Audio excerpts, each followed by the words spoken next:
What's going on, everyone? It's Justin here, and today I've got a review of the MacBook Air 15-inch M2, which could easily be the most popular MacBook in their lineup right now, and it's really something that we have been waiting for quite a while now. So WWDC 2023, I would say the most exciting announcement, aside from the Vision Pro, was the MacBook Air. After the update of the MacBook Air design last year, here we have the larger model. It features that notch on the top here, as well as a display that has really good specs overall, but may not reach the level of the display that you're gonna find on the MacBook Pro 14-inch. But what makes the lineup really interesting now is that you have the 13 and the 15, as well as a 14 and a 16.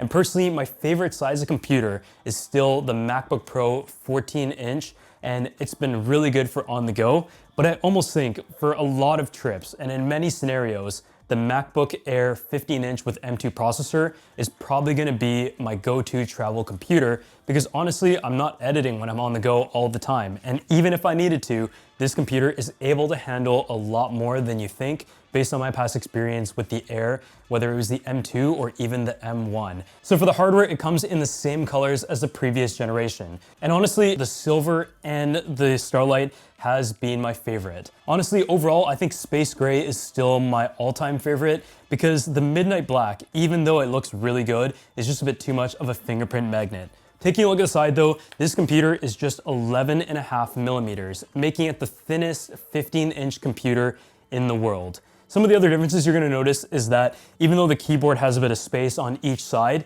it doesn't actually have speaker grills on the front here, but it does feature louder speakers than what you're gonna find on the MacBook Air 13-inch. The speakers are actually built in the hinge, and that totals to 6-speaker sound system with 2 tweeters, and the difference between the 13 and the 15 is a set of force-canceling woofers. On top of that, the trackpad obviously is very large, and in the middle, the keyboard is everything that you could expect before, but obviously the star of the show here is the screen.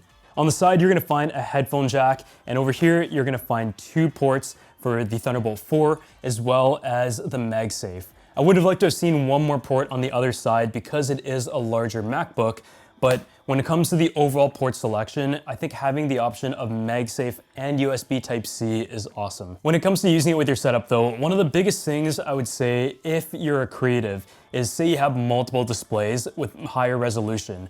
This computer itself is limited to output of one 6K display as opposed to what the MacBook Pro is able to output. And in my case, I do have 3 Pro Display XDRs, which I know is not normal, but I think having at least 2 displays supported would be ideal. So before we move on, I want to give a huge thanks to the sponsor of this video, Storyblocks. Storyblocks is an all-in-one subscription service that gives you unlimited access to assets for video, images, audio, and sound effects. As a video creator, these are very important tools to allow you to tell the story to your audience or create the best work possible. With a subscription, it gives you unlimited downloads from your curated stock library of over 1 million stock videos, images, music, and more. And everything on Storyblocks is 100% royalty free, and there are absolutely no restrictions, so you can distribute and publish your finished projects wherever you want without worrying of copyright issues. Storyblocks also has pre-made motion graphics templates, which is really good for helping you tell the story in a visual manner. And there's thousands of pre-made templates and graphics for your editing program of choice to enhance your videos and workflow,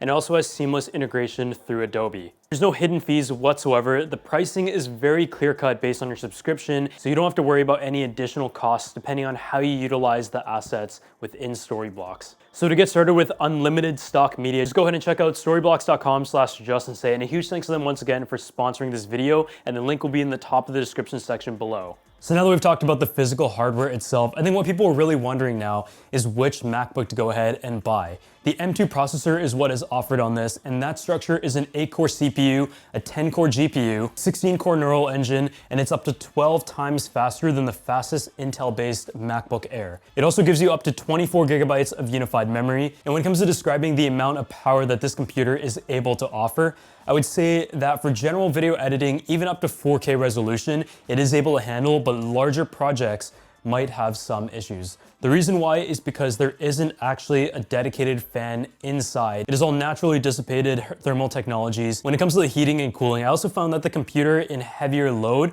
was actually able to manage temperature quite well, but when you start to push it with video editing and photo editing, you definitely do feel it have a bit of heat, especially when on the lap. But with the larger chassis of the 15-inch computer, it definitely does a bit of a better job in dissipating that heat throughout a larger surface area. You'd also have to keep in mind though, it is a larger display to power, but I think the biggest question here, and one of the biggest selling points of this computer, is how good is the battery life for a 15-inch laptop that comes in at a thickness of just 11.5 millimeters.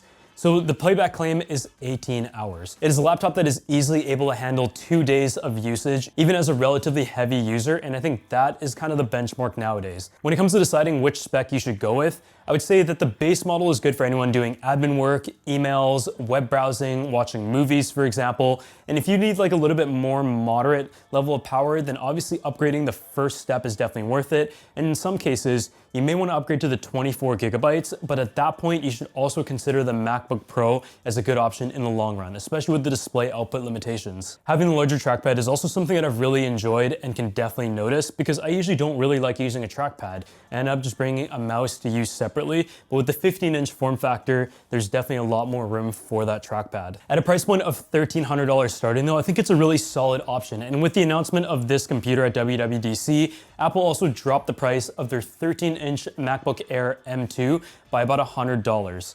So at the end of the day, what would I say when it comes to performance, the hardware and everything? And I would say the 15-inch MacBook Air is definitely one that for productivity is going to deliver a lot of value, even when compared to the 13-inch MacBook Air M2, which is already one of my favorite computers. Having the larger screen real estate is something that I've always enjoyed, because I also find that in a 14-inch display, it is a little bit limiting at times. 15-inch is like a really good sweet spot, and prior to having the 16-inch MacBooks, I actually did use a 15-inch for quite a few years, and for a while that was the largest screen that Apple was offering at a performance option after the 17-inch was kind of discontinued. But I will say, despite its size, the portability, the battery life, and the display, it is a very compelling and tempting option, even as an owner of a MacBook Pro 14-inch, where in a lot of scenarios, I don't need to be editing every single day, and being able to save that weight while having the larger display is actually more beneficial. As always, if you guys enjoyed this video, make sure to go ahead and drop a like, subscribe to the channel, and let me know if you have any questions. I know this is not a review where the computer has a lot of differences from before. It really is just a new size offering. But if you enjoyed, make sure to go ahead and drop a like, subscribe to the channel, and I'll see you all in the next one.